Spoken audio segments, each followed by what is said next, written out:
Në fakt, me sa duket nuk është e lehtë të flasësh në vendlindjen tënde, por unë këtu nuk jam për të folur si dikush nga lart.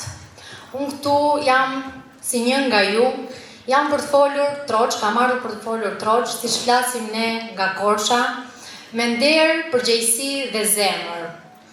Këtu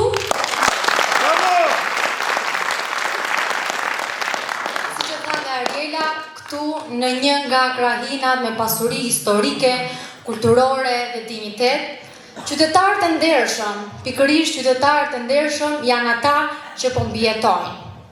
Dhe kjo jo për fajt të tyre, po për shkak sepse është një padrejtësi. Padrejtësia na është kthyer në ligj. Një grusht njerëzish jetojnë mbi ligjin, kurse ne shumica detyrohemi dhe jemi shtypur të jetojnë nën të.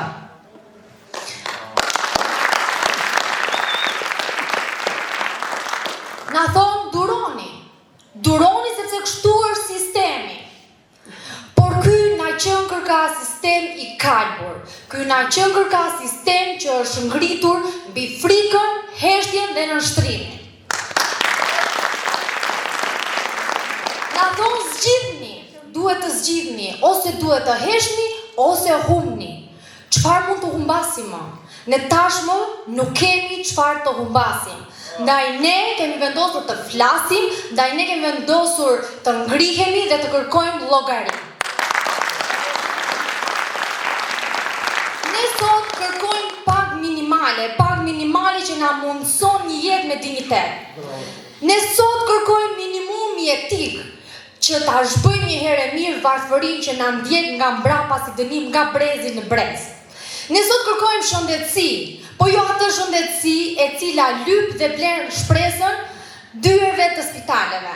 Ne sot kërkojmë arsim publik falas si e drejtë për çdo fëmijë në këtë vend. Ne sot kërkojmë strehim të sigurt, të përshtatshëm dhe të përballueshëm për të gjithë. Na thonë, ju nuk mundeni, kjo është utopi në këtë vend. Dhe ne i përgjigjemi, po mundemi sepse ereja po lind.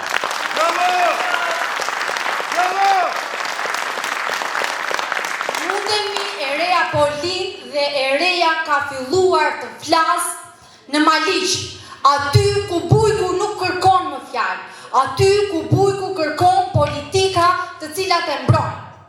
Ereja ka nisur të flas në Bilisht, ku të rinë si Eni, Geraldina dhe shumë të tjerë nuk duan të ikin nga vendi, po kërkojnë perspektivën në vendin e vet. Ereja ka nisur të flas në Ersek, aty ku nëna mbroj fëmijën e vet për të shkolluar në shkolla të cilat kanë ngrohje dhe nuk ngrin nga i ftohti fëmia. Ereja ka lindur, ereja jemi ne po lindim drejtësinë e re, po ringjallim shpresën dhe mbi të gjitha jetën me dinjitet duke votuar në 11 maj numrin 2.